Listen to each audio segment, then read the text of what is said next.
And people are like, why do you have plywood countertops? Why don't you buy countertops? Well, we can't afford countertops right now, so we got plywood countertops.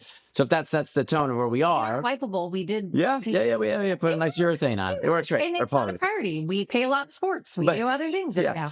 But it's a mindset to just like to give yourself the permission to stop worrying. And my buddy Dan, and I think I said this before about, I was like, I feel like financially we've always been skating on thin ice throughout my whole career. And he's like, well, have you fallen through? And I was like, no. And then he's like, well, how thin is the ice? And so a lot of it is perceived. Unqualified, unsolicited, and totally honest opinions on midlife. I am so excited to talk about this topic because turns out this topic is harder for people to talk about than intimacy. Do you want to guess what it is? I think I have an idea, but... You have okay. So it's money. And even when I say the word money, someone listening might be like, have a immediate reaction. Yeah, like they don't want to talk about it. Or they're just like, or they're like... Sure. Like, and I think for a lot of people, money does bring up stress. And don't you think most relationships maybe falter because of money? Maybe I think that's in there. It's like it's got to be in there. Yeah, but yes, that is like one of the top stressors on a marriage. Yeah, and it's like turns out we're all a bunch of little kids with money issues, for the most part. And like I have some ideas on how to help that, because one thing I am awesome at is I am totally resourceful, and I also love gathering information and then making it more palpable for people. I'm kind of like ChatGPT before ChatGPT. Whoa. Like the living, walking, talking version. But in like a, not going to do it for you, but I'm like, here, I'm going to take all this and funnel it and make it like interesting and you're like the Cliff Notes. Your house. Cliff Notes your version. house, your life. Applicable. I said applicable. Is that like tomato, or is that two totally different words? Nah, one word and one made up word. Okay. Applicable. Applicable to your life. There we go. Yeah. Yes. We mess up words here. Yeah. Yeah. But you know what? Words schmerge. Judge away. And, but anyway, I have this cool exercise. I just need to digest for a little bit longer that you're like ChatGPT. I love that I've never said it before. That's what I love about our conversations. It's like the things that come out of me. Yeah. Like, whoa, never said that before. Yeah. But I just feel like I can take something that is this bigger hour-long podcast and then take it, the key things, and then share what I think is my key takeaways from it. Okay, ready? To share. I'm an adult here. Okay. We're at the stage where maybe we've lived through a few things, and so we've gained some knowledge. Oh, yeah, that too. Yes.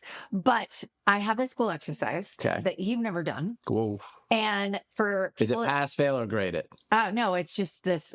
There is no wrong answer. Okay, good. And it's for everyone listening too. And it's a really cool exercise. It's short. Don't get scared. Again, there's no wrong answer. And it's okay. Now I'm scared. I wasn't scared till you said don't get scared. Okay, right. It's fun. It's fun. Oh, yeah. It's so fun. Everyone's done it and everyone's heard about it except for me. Okay. Anyway, but it's just a check-in to see where you are at with things. So if you were with money, I can tell you right now. No, all right, we're working. We're like baby. Sorry, I'll let you talk. So imagine all the money in the world. Yep. Okay. And you're putting it into one person. And it's a being, like it's a person, a human being. And they come to this money person. We'll call him money. Great. I don't know why he's man, but I just put that. And he comes to your door and knocks on your door. You open the door. Right. And you see money. Right. How do you treat him? High five. High five. Yeah, what's up, dude? Okay. Yeah. Like high five. Hey, yeah. And he represents all the money in the world. Yeah. And you feel comfortable and you're going to high five him. Sure. Okay, that's awesome. Why wouldn't you? Well, I said there was no wrong answer, and there's not. Okay. But many people had different reactions of like, I would tell him that like I'd be weirded out or I'd be uncomfortable. I would be scared. I would be, and it's just. I just want to hear his story or her story like or questions money story. Like, wow. Okay. Cause that's my reaction was about the same of like, oh my gosh, I'm so excited you're here. You know, awesome. You're here. Like, you are all this and you're here. And I feel so like grateful and Yeah, let's like, talk. how fun. Yeah. And like, let's learn the most we can. Okay. That's really fun. And I just didn't know where you stood with this. And then for those that are listening, like, what was and if you were scared and if you were like nervous, that's totally okay. It's just a self check of where you stand with money Right. because it's this vehicle that can make your life fantastic in many ways. But Lewis Howes, if you haven't heard of him, he was a football player and has this cool journey and he was broke. He's living on his sister's couch. And then he was really into helping people like be in wealth. And what he's saying is we have so many of these like little kids our own issues with money. Sure. And so he's like, you cannot be wealthy or happy with wealth. It kind of magnifies what's going on inside until you do these things. Come to grips with your Yes. money story. Yes. And his big aha and what led him to this is that he lived in Hollywood. Yeah. And a really nice condo building. And this guy jumped off a balcony, killed himself. And he was like, oh my God, like you're rocked by it. Obviously so sad.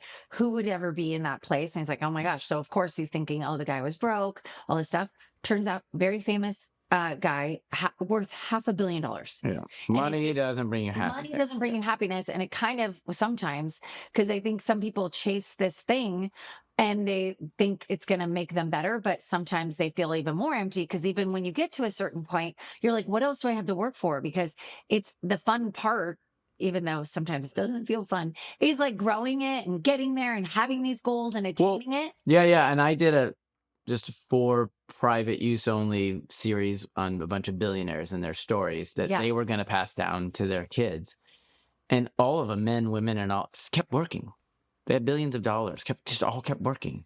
Right. And like, but they like that chase. They like that. Right. And I don't think that's bad. Yeah. As long as you and I have a healthy relationship with it. Healthy relationship. And as long as you want, like, you're not just going for the number, you're going because you're like, I want to positively affect people. Yeah. And they can't. Goals, like like a soul goal, not like, and because he's saying if it's just a number, when is enough? And you make these choices. And a lot of people also think like they were raised in parents, their parents might have been like, money is bad. People with money are evil or they're awful or this or the, and then so that's something to heal in yourself because as many people as you know of that have a ton of money and are awful and stingy and, doing bad, corporate and whatever, and they're taking over everything. There's as many people with money that do so many amazing things. I bet you there's probably more. Exactly. I think there's more good than bad. Period. Exactly. And it's kind of like you and I have talked because I think we've shared this, but like I love our kind of code to each other if we're in a bad place of life kicking our ass. Don't buy a lottery ticket. Days we're like, you could be on a show or like you're just like, life feels really hard right now. Yeah. And it's kind of this glimmer of hope for both of us that works. And people will dog us out too, because a lot of people are like, that is just a waste of money. We buy just a couple dollars, but I think it gives you that one escape for a moment where you're like, can you just dream? You have it in your wallet and you're like, my life could change tomorrow. Yeah. And then you and I also have dove into like, okay, 10 million, we cleared $10 million. What would we do with it? I do. And what I appreciate, and not to toot our own horn, but like, of course you do the vacation, you do stuff like that. And like maybe buy the vacation home that I've always wanted to do. And it's not crazy, amazing, like fancy, but by the way, it's in Black Butte. And anyway, but we want to do for others. I love being generous to others. And then when we do buy a house in Black Butte, I want to have it as a giving house and being like, oh my gosh, we don't rent it, but like give it to others. And people that need family time or someone that we know, we just have to be 1 degree of separation from someone that knows. Like, how cool to give a family that because it's expensive to go on vacations anyway. But I love that there's parts that we get joy out of sharing it. And it's just fun to dream and be like, okay, what would we do with $10 million? Sure. Like, I'm curious, like, what would we do with $40 million? And I've always loved having financial conversations. We have a lot of friends that have done super well. Yeah. And I mean, I'm not rude about it, but I'm always like fascinated by how they look at money and how they deal with money and how they treat their kids with money. I've asked a lot of our friends about, like, hey, I want to make sure I feel lucky that I didn't, I don't have any huge hiccups with money. Like, you and I are greeting money at the door, like, pretty great. Yeah. I mean, there's other hiccups too that we have, but like, at least that.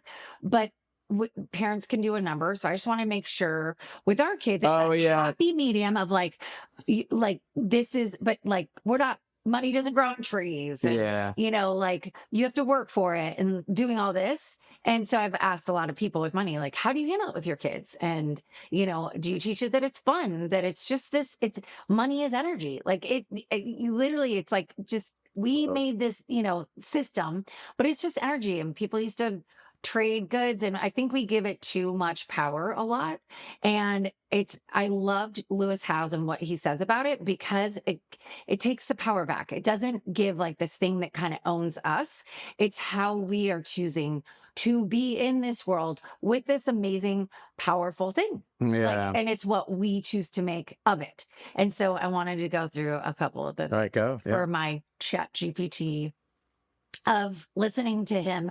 I've read his book. I've listened to many of his podcasts. The guy is awesome. So if you don't follow him, he set out to have like 200 million downloads on his podcast, and Did it. he did it. Like, he's awesome. He's super awesome. And I love hearing people's journeys coming from, living on your sister's couch to doing really well. And he's very generous. And I love that he wants to share it. So your money mindset is the foundation. So until you believe that you're worthy of wealth, you'll keep pushing it away. And I so believe this, because I've heard this elsewhere, like, someone that's making, say, $100,000 a year, and they might be in sales.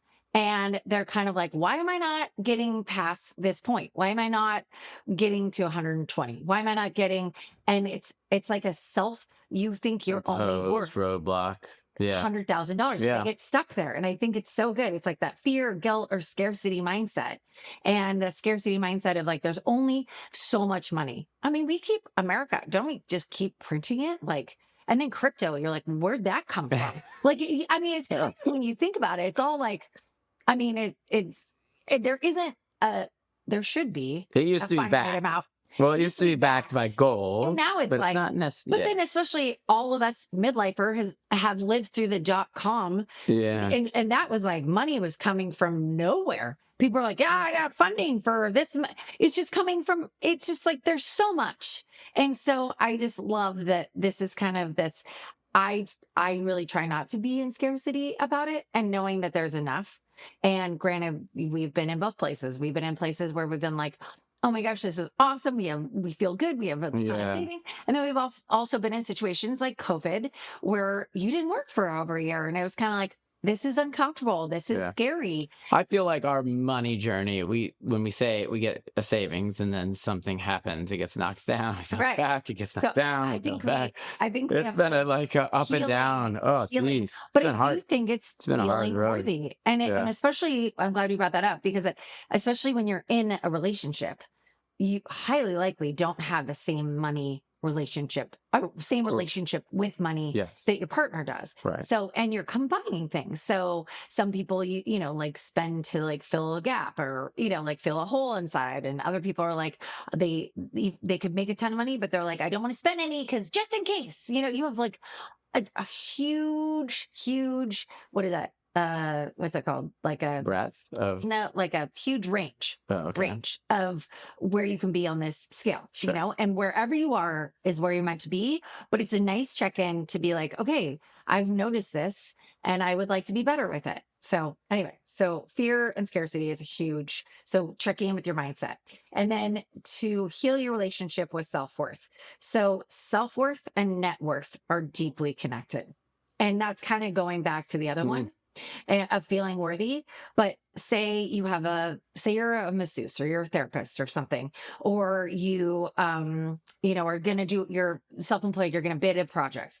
If you undercharge, or overgive, you're or staying stuck in a job that you've outgrown, but you're too scared Sure. to move on.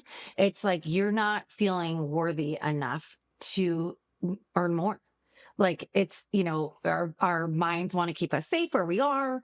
And it is scary to go outside of that or to overcharge. We feel like, well, who's going to pay me $100 an hour? I mean, I feel bad about that. And we have our own stories. And so I think it's such a good check in for that.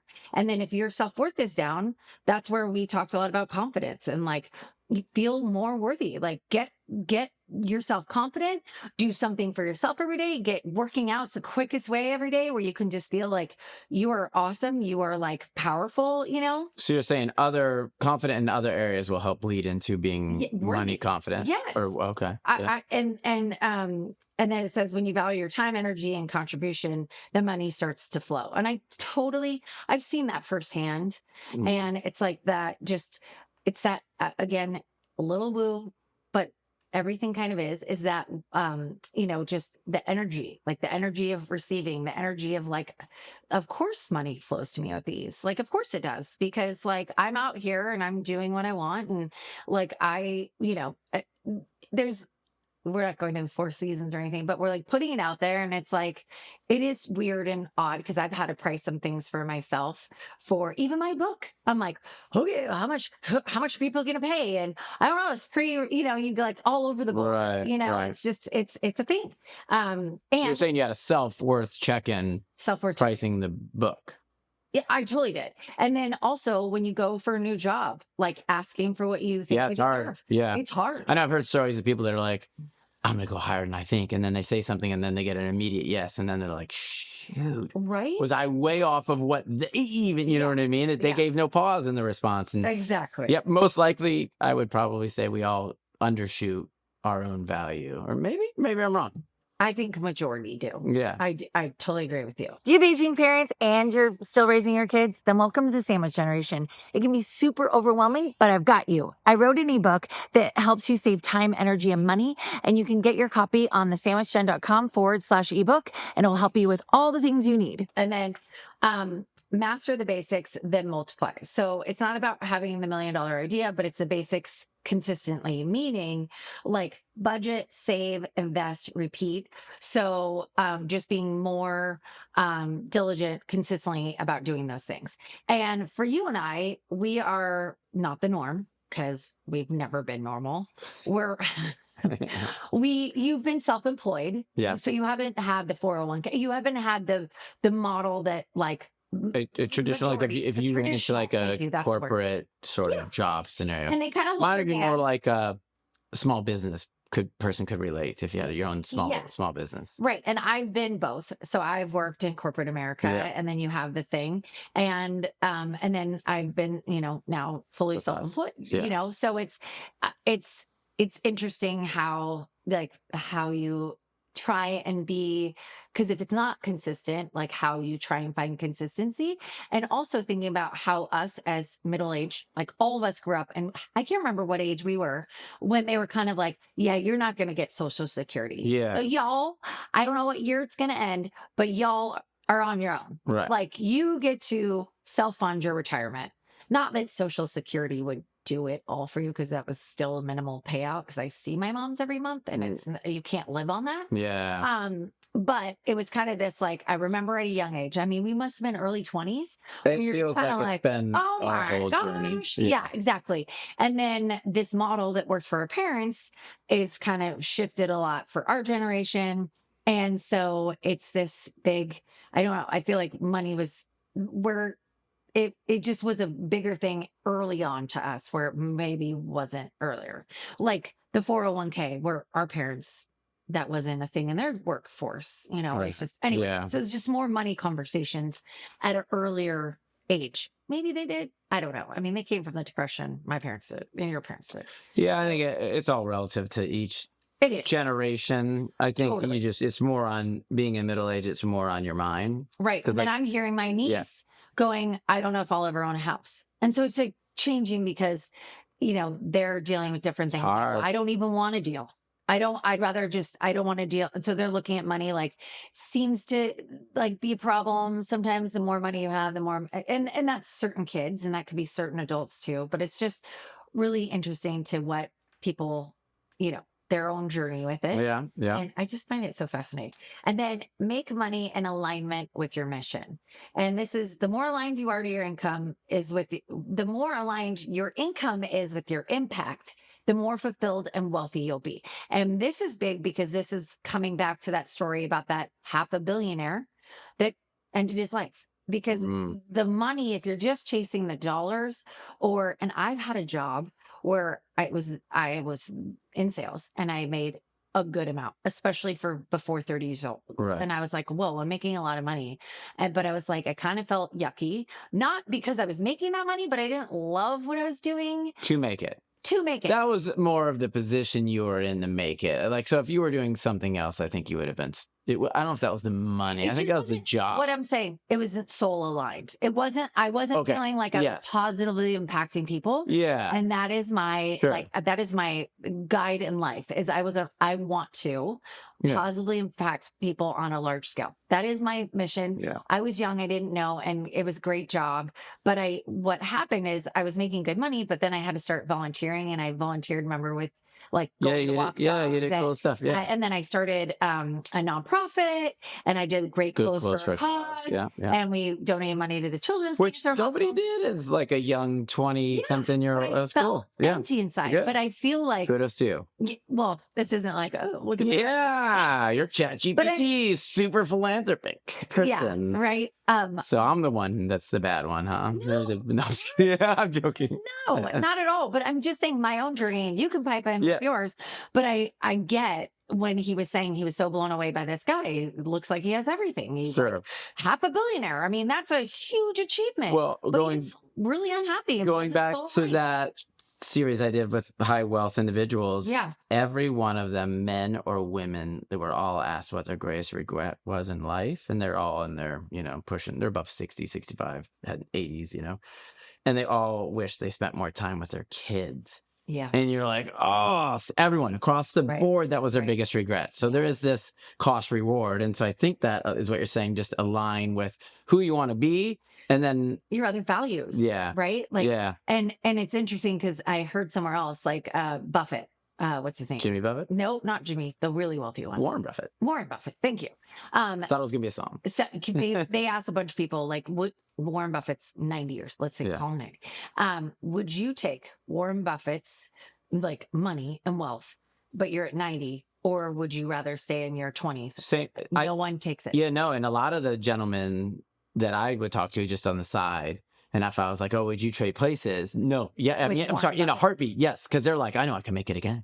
They have that confidence. Yeah. They're like, I'll go back to my 30-year-old self. I can make it up again. Easy. And I think that a lot of them, it was like the fun of it is like making it. Yeah, and I think, but also they learned a lot too. Like, probably, I don't know if they would have made it as high as they did, maybe if they got it. It is, maybe there's an alternate universe for everybody and they get to try it again. Yeah. Like, what is enough? And, like you have to balance. Yeah. I think you got to balance your whole life. Because this other woman I listened to on a podcast, she's brilliant and she's done very well. And she's, started her own company. She's owned a ton of companies and she shares a lot and she's awesome. It's Cody Sanchez. And she was saying, she greets money at the door, like, hey, so excited. But she's like, I have the fault of going after the number and it's not enough. And it's not enough. Yeah, I don't love that. But she was saying, because now that she wants a family, she's like, I realize that is so important and that she needs to dial back on that. Cause she's like, you can't keep going at that speed and then have a family. And so it was really interesting to hear her take on it. And then like the cost and, and some people who, you can do it all. That's awesome. But I just love the awareness of, some people are just like, I want to be a millionaire or, this whole, or I want to have 100 million. I want to be a billionaire. And it's like, well, sure.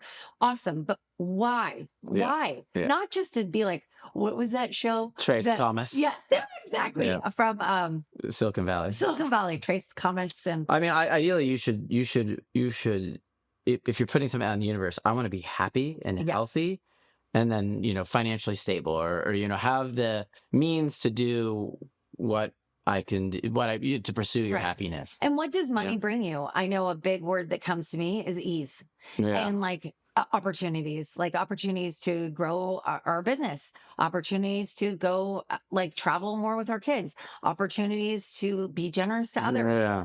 but the ease of not stressing. And it's like, okay, well, then how much is that? And then you just, kind of It's work case by backwards. case But basis. like naming it to an emotion of what it would give you, Yeah. because, and they always say, like, if you have a goal or something, they're like, okay, well, why is that goal? What is the feeling? And if you can be in that feeling, then then it will come to you. You know what I mean? That's like manifestation 101. But Yeah. and so, like I hard though. really try to Yeah. be at ease. And it's so hard when you don't feel when I the economy is as it is Oh, right yeah, now. yeah. So this is a big topic. I had a And goal. whoever's freaking out, you're not alone. Yeah, Like, yeah. you're not Oh, for sitting sure. here like, I had a goal that, like, when I was 35, I didn't want to worry about money ever again. And I had always had that in my brain. And it was like, and I thought because I'd be millions, I'd be so rich, right? I'd be Right. directing Star Warses. And so none of that worked out.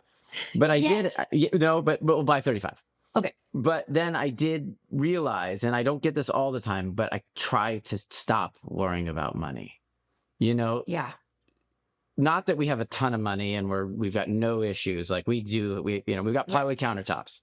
And people are like, why do you have plywood countertops? Why don't you buy countertops? Well, we can't afford countertops right now, so we got plywood countertops. So if that sets the tone of where we are. Wipeable, we did. Yeah. We put a nice urethane on it. It works great. And it's not a priority. We pay a lot in sports. We do other things right now. But it's a mindset to just like to give yourself the permission to stop worrying. And my buddy Dan, and I think I said this before I was like, I feel like financially we've always been skating on thin ice throughout my whole career.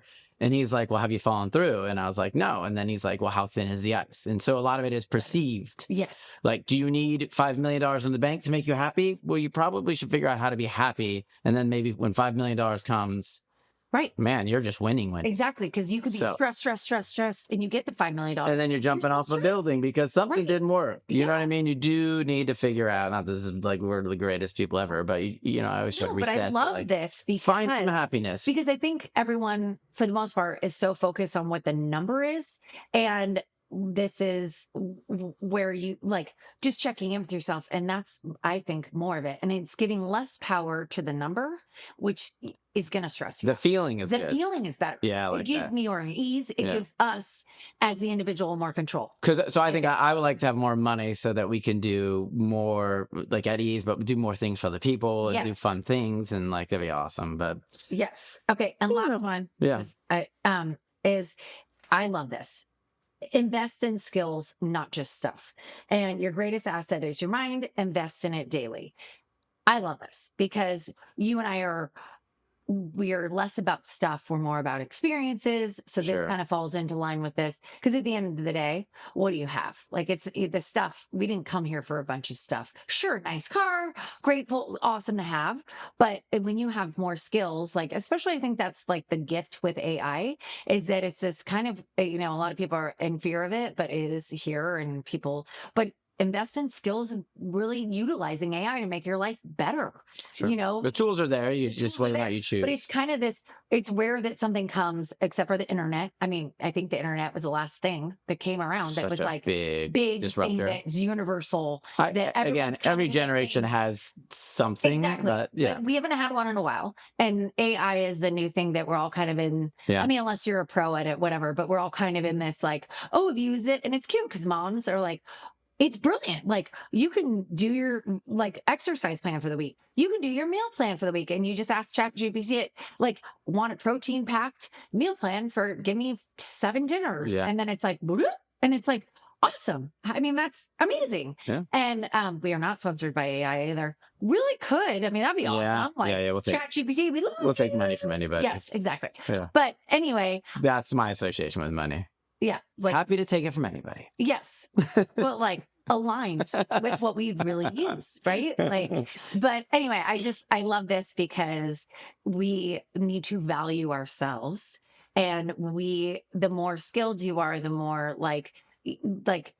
depth that you're investing in is going to get you farther, and it's going to make you happier, and it's going to make you more valuable. So then you can then feel good about charging such and such, or asking for the raise, or getting the new job and asking this because you're like, I'm skilled. So it kind of, everything in here begets itself. And I'll make sure in the show notes that we put these 5, because I think it's awesome. And props to Lewis House, who's really been like on the forefront doing this, because there you can take all these courses about like how to make money, but really a lot of it is what's behind it, and it's like ourselves and healing it and seeing where we're at with money, which again, you're never in a bad place, and it could totally change in a day of like healing that and setting a new, or being like, okay, now I'm gonna, and making it fun. Like, I have goal to save this. I remember when we bought our first house, we never bought a house before. We were broke assholes after we got married. And then I was like, I remember they're not all around anymore. Thank you, stated income. Thank you, stated income. And but anyway, like, it was so fun to save for the down payment. I'm like, I didn't eat lunch out, so I put the $10 in the savings account. Like, we made it fun, and then it happened quick. So there's just so much, and I just want for people, because it is such a damages relationships, is a stress, feels heavy on everyone, especially where we are. I want everyone to kind of take the power back and to have this new perspective, and just trust that, like, okay, it's a journey. This is my journey with it. And it doesn't mean that where I am now is where I have to end up. It can totally change. And I think awareness is the first step in it. Yeah. And that's why I really love these top 5 things. And I love that initial exercise of like, money comes the door. What's your reaction? High five. If you loved hanging out with us, hit that follow button and share this episode with someone who could use a little midlife magic. Now go rock the rest of your day.